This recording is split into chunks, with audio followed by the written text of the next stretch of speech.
Howdy y'all. Today I'm going to show you how to make a rotisserie style whole chicken in the Ninja Foodi, and done this from completely frozen in an hour. And you can see that my chicken is still frozen. You can see the ice is still on it. I just now took her out of the package and I'm about to put her in the Foodi. All I've done is I have put in the crisper basket and I've added I added 2 cups of hot water from our water filter, not from the tap. And I'm going to put this on pressure.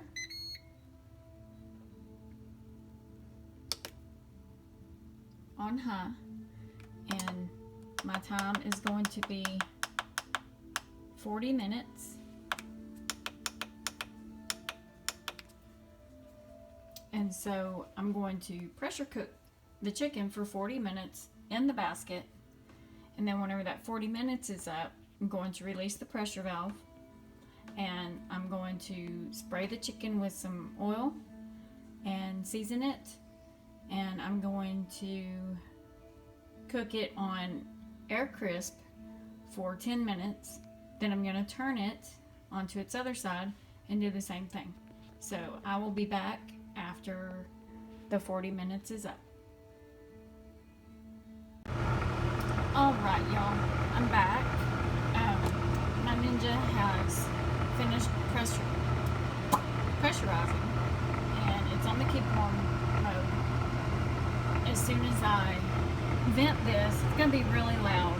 And just another tip, if y'all have a Ninja or a Instapot or anything like that vents, I used to keep this on my countertop, but I didn't like the way all the steam just kind of steamed up the windows on my cabinet doors, and I would have to vacuum clean all the time. So I keep it now on the stovetop.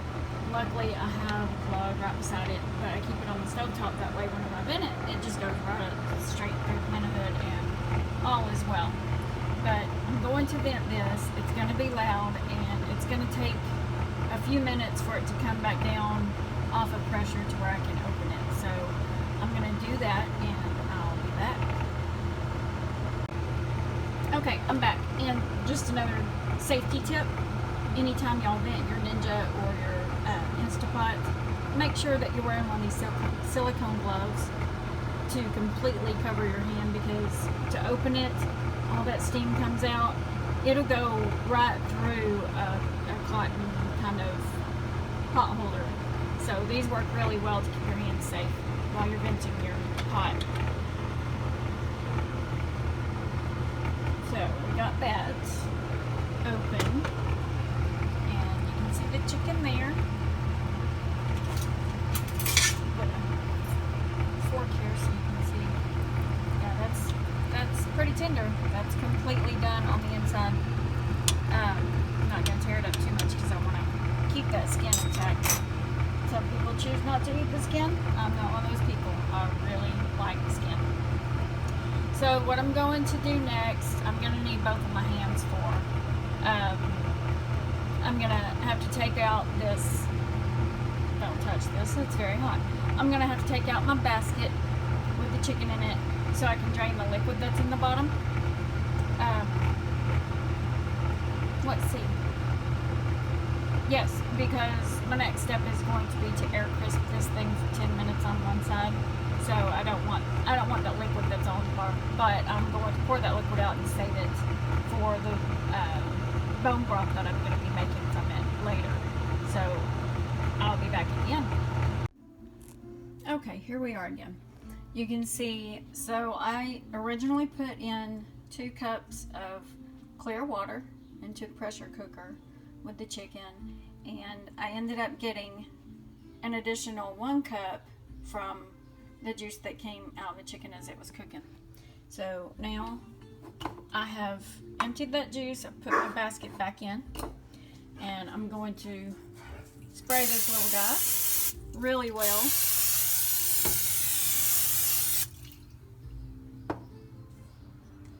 And at this time, this broth is unseasoned completely. What I'm putting on him is I'm gonna put on some, ooh, that came out a little bit harder than I expected. But now I've got to make it even, so. That was celery seed. I'm going to put on some dried oregano. And I'm using dried spices. I have a lot of these herbs in my garden right now that I could pick fresh. But I'm using dried because dried herbs are stronger than fresh. And I want this to be seasoned really well. And it's gonna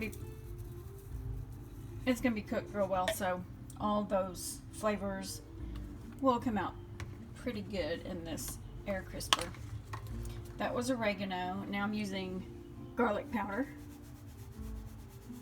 Just gonna season it real well on both sides. Well, one side at a time. We like a lot of garlic, so there's that. And I've got the onion powder.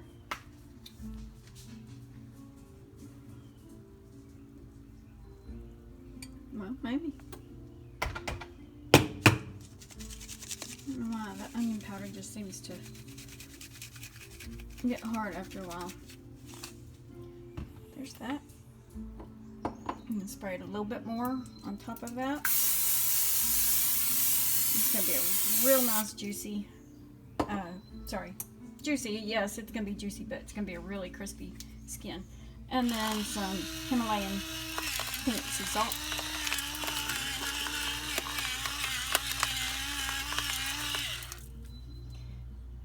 Now I'm going to start this over. I have to turn it off first to reset it. Turn it back on. Then I'm going to choose Air Crisp. Yeah, I know the lid is open. I don't understand why I can't go ahead and tell it what to do before I shut the lid. But anyway, that's the way it is. Guess I'll get over it. Push Air Crisp. And I'm going to put it on 400 for 10 minutes. And start. And once that's done, I'll be back to do the other side. I'm gonna need both hands to turn that booger over, so I'm not sure if I'll record or not, but anyway, I will show you how beautiful this guy looks after 10 minutes of the air crisping. And mind you, it's done all the way. You could go ahead and take it out and dissect it and get the cooked chicken off of it, and go ahead and start your bone broth at this point. If you don't plan to eat a brown chicken, that's fine. You could use the chicken for chicken pot pie or chicken noodle soup, or you could can it. However you want to do it, you could do that now because it is completely done on the inside. But I would like to go ahead and crisp that skin before I pull it off of the bone. So anyway, I'll be back whenever 9 minutes is up. Oh my gosh, y'all, this thing smells so good. I've had it cooking 10 minutes on the air crisp cycle in the Ninja, and we're gonna open it, see what she looks like. What a beautiful bird. Oh my goodness. Oh, I want to eat it right now. But it's gonna take, it's pretty tasty. It's gonna take 2 hands for me to turn this puppy over, so I'm gonna stop recording for that. And whenever I come back, I will have taken it out of the Ninja to cool on my cutting board, so that's when I'll be back. Alrighty, y'all, I'm back. Got the big chicken reveal here. So this bird is completely done inside and out on all sides. I'm just gonna try to do this one-handed. Probably gonna fall apart because these things come out really tender. So that's one side, that's the other side. Beautiful, crispy skin. Tastes so good. So that's the chicken, and I'm gonna let this guy sit here on the cutting board and cool off for probably a good 30 minutes to an hour before I pick it apart and put the bones back into the pressure cooker to make the bone broth. So we'll be back at that time. Stay tuned.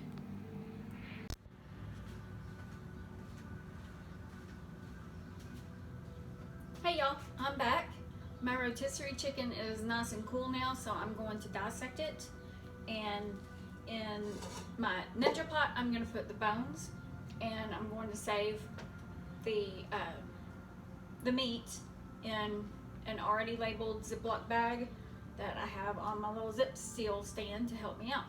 I've got a few things that I'm going to be putting into the bone broth. I've got the 3 cups of the stock that the chicken made whenever it was pressure cooking. I have apple cider vinegar, all natural, organic, and unfiltered. And I have a Ziploc bag full of frozen, discarded vegetables that I've been keeping over the past week and a half from cooking. There are all kinds of vegetables in there. So I hang on to that. I keep it in the freezer so it doesn't go bad, and whenever I do something like this, I'll just dump it all in there, and that will go into making the bone broth, whether it be beef or chicken or whatever the case may be. So I'm going to go ahead and dissect this, get it all separated, and I've got this bone here just to give you a frame of reference where I'm starting from. So after after 40 minutes of pressure cooking and 20 minutes of air frying to get this nice and crispy and rotisserie-like, even though it's not really a rotisserie, this is where we are with the density and the hardness of the bone. I've got my pounder here that has the little teeth on it. It's cracking it, but it's still pretty hard. I was able to crack it open and you can see the marrow inside, and that's all good. But once I'm done with this next part of making the bone stock or the bone broth, these are going to be just, you can chew these, even the big ones you can chew with no problem. They're going to be so soft. So I'm not going to keep y'all around for this whole process of dissecting this. I'll be back when I've got it all separated and ready to put into the pressure cooker with everything that I'm going to put in there with it. So stay tuned.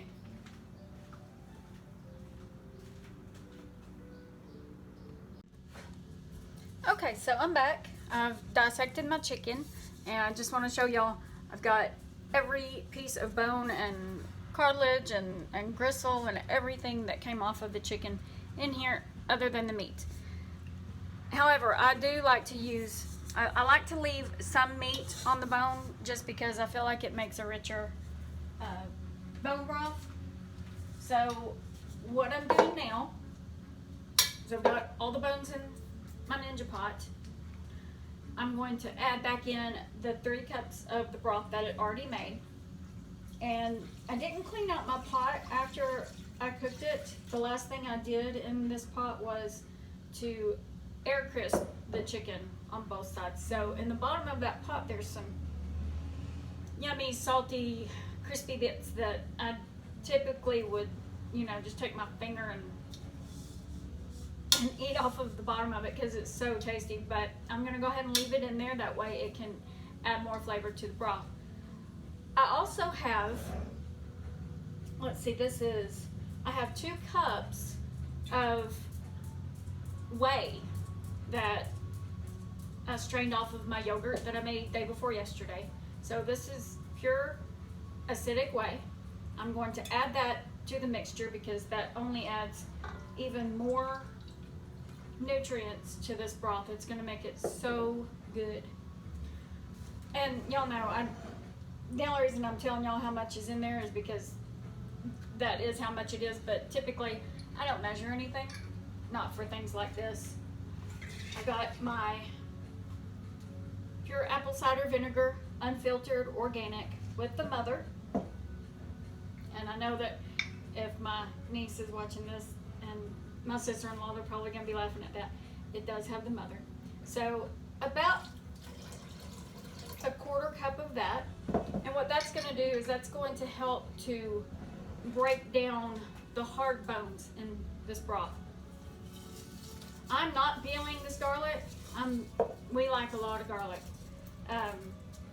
And it's actually good for our dogs too. So, and I'll explain to you why I'm saying that right now. How many do I have? 1, 2, 3, 4, 5, 6, 7, 8. I've got 8 cloves of garlic. I'm just gonna go ahead and make it 10 because I like more. I didn't peel it. I'm putting it in there whole. I'm going to dump some of the Himalayan pink salt in here. Remember, this is going to be a broth, so salty is good. Going to put some peppercorns in. And I'm not going to make this too spicy because, again, the dog thing. Once this is done and I strain the broth off of everything that's left in here, what's left in here is going to be somewhat of a mush. Not like oatmeal mushy, but, and there will be some still soft but firm bone pieces once I get through crushing everything up. What I do with everything that's left, I'm gonna go ahead and call it the pulp.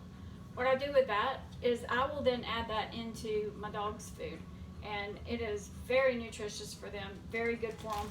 No, the bones do not hurt them. The only time chicken bones hurt dogs is if they are hard cooked. I feed my dogs whole chicken. I feed them whole raw chicken. I feed them all manner of whole raw meat with the bones. It's good for their teeth. It's good for their digestion. I've been doing that since the mid-1990s and never had a dog get sick from it. They are carnivores. They are wild. If they were in the wild, they would be eating live, raw food. So, no worries there. This is my bag of the discarded frozen vegetables. We've made some kimchi this week. We've made some sauerkraut. We did some portobello cheeseburgers earlier this week. So I've got mushroom stems.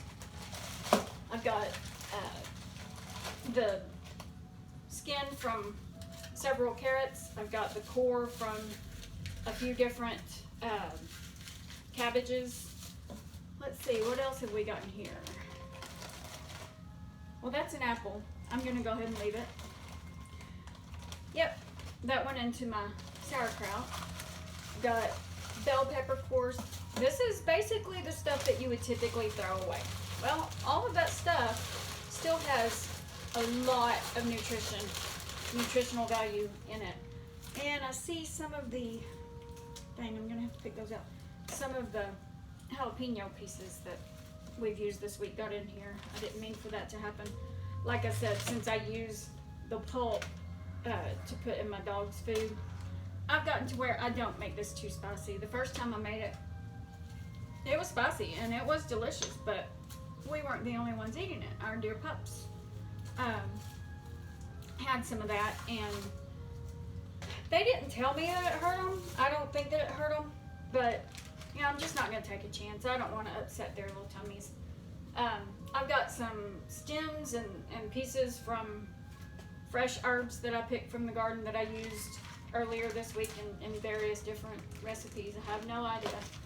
Onion cores, and it's okay to put the onion paper in here because all this is going to do is just going to reduce, like I said, almost to a mush. I've got, what is that? That's a spaghetti squash. That's the seeds and pulp from a spaghetti squash.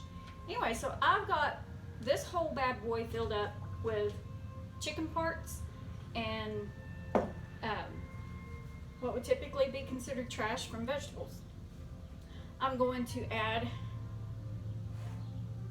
let's see, what are we up to here? Let me find my measuring. on here. I'm going to add about 4 to 6 more cups of hot water, and then I'm going to put this in my foodie.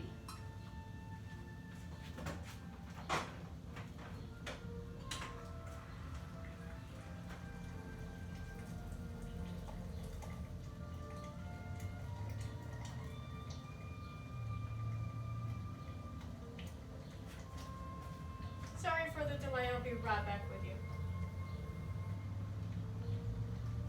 In all honesty, I'm not going to cut and splice this video because I found that it is just a whole lot of trouble.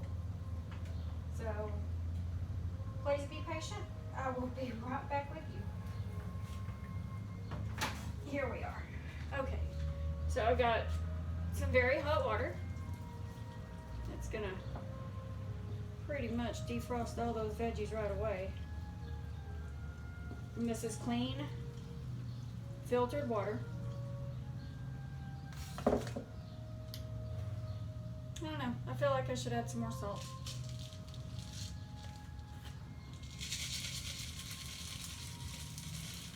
Okay. All right, so let me show you what we got here. Look at all that yumminess. I'm going to put this in my Ninja, and I'm going to pressure cook it with the vent closed for 3 hours. At 3 hours, I'm going to check it. I'm going to stir it up and check all those bones. If the bones are soft enough, I'm going to go ahead and strain some stuff out of it, and then I'll put some spicy things like jalapenos and stuff in it for us. Cook it some more, and then probably if 3 hours is good on this, and I'm not really certain on the amount of time because I do different meats and they all take different amounts of time. It just depends on how much I've got in there. I did some deer bones from a deer that we got last year, and that took all the way done. It took 5 hours. So I'll check this actually I'll just go ahead and check it at 2 hours. Then I'll put it on for however much longer I think it needs to be at that time. So I will be back with you in 2 to 3 hours. Stay tuned. Okay, it's been 3 hours and I've released the pressure.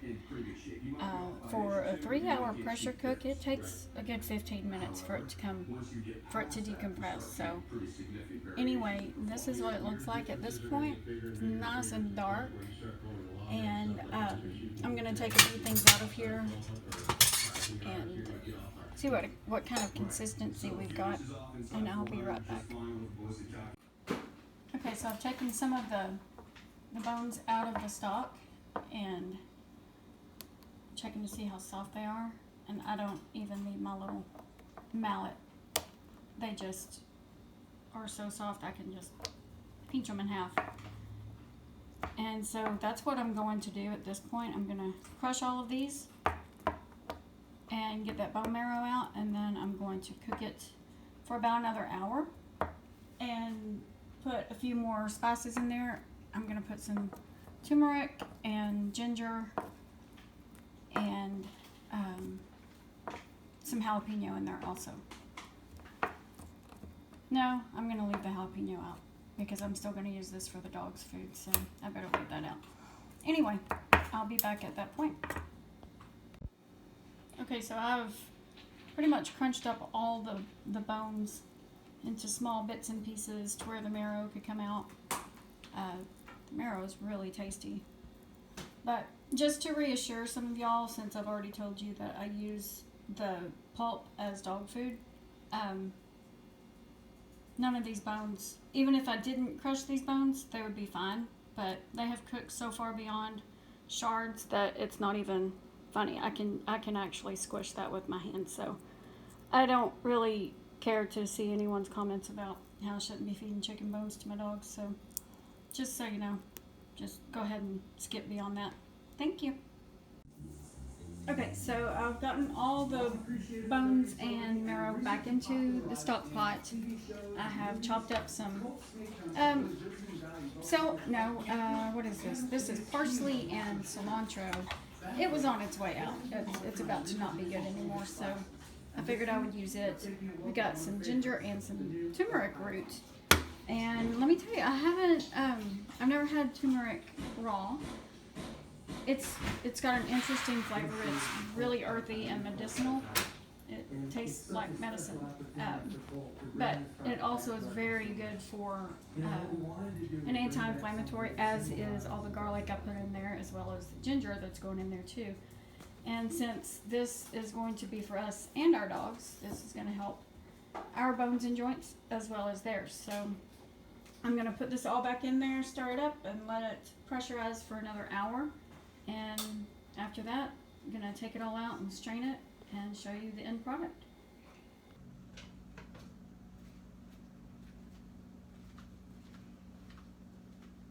Howdy, y'all. I'm back. I've let the bone broth cook in the pressure cooker another hour after I pulverized all the bones and the bone marrow. So now I'm just going to use one of these flour sack towels and a large stock pot, and I'm going to slowly put this in here so it can drain. And it's going to drain all the juices, the stock out of the pulp, and it smells really good. All these things in here, they're just going to be so hearty and nutritious. I gotta do this without scalding myself. It's very bulky, and I'm short, so not the best combination, but do it slowly. Glad I've got these silicone long gloves. And this is the same day, by the way. I'm in a different shirt because I was able to take a short bike ride with my husband while this was cooking. So that's pretty cool because, you know, back in the day whenever people used to do this with pressure cookers, you couldn't just leave and, you know, go up and down the street taking a bike ride while this was going on. So there's a lot of pulp in here. And so it's very hot. Like I said, I just took it off. So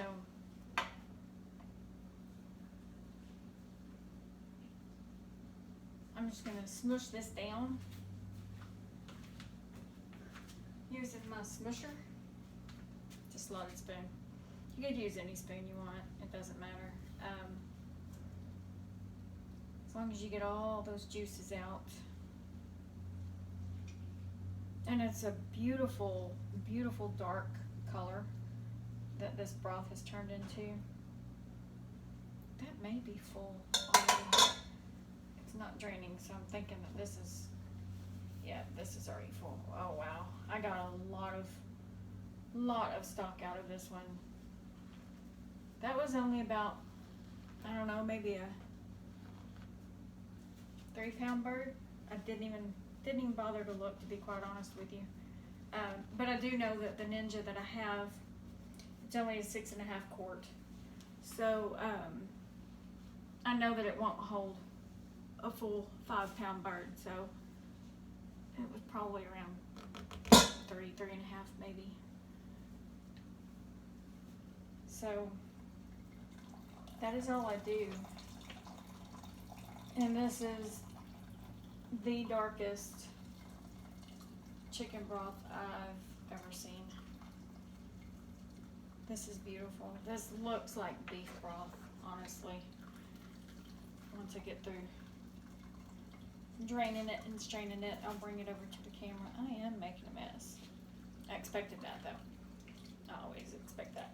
So I've got, I think this is probably a 5-quart stock pot I'm straining this into.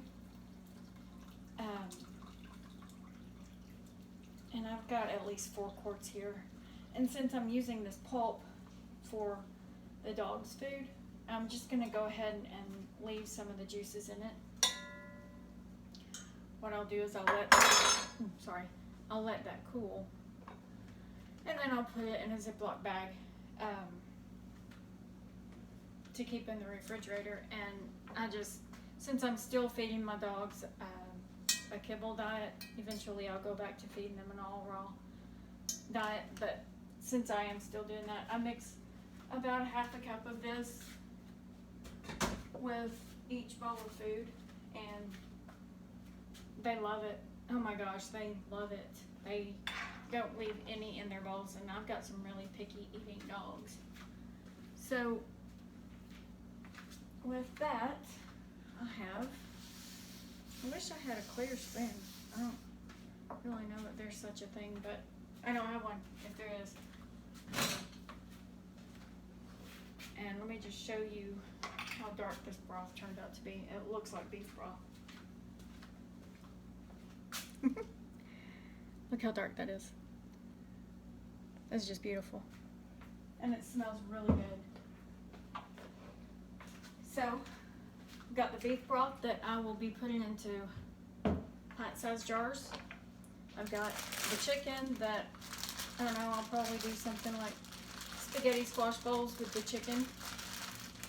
And this will be what I'm going to put the dog's food pulp in.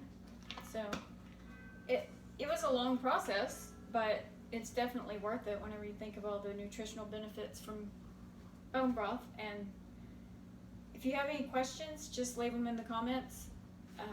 Otherwise, I hope that this was informational and helpful for you. And if you try it, let me know how it turns out. Like I said, it is a long process.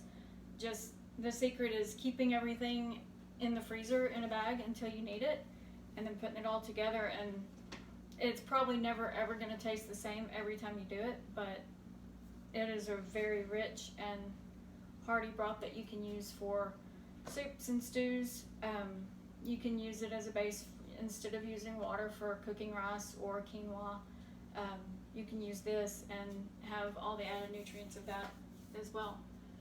So anyway, I hope that you enjoyed the video, and let me know if you have any questions. Thank you for watching.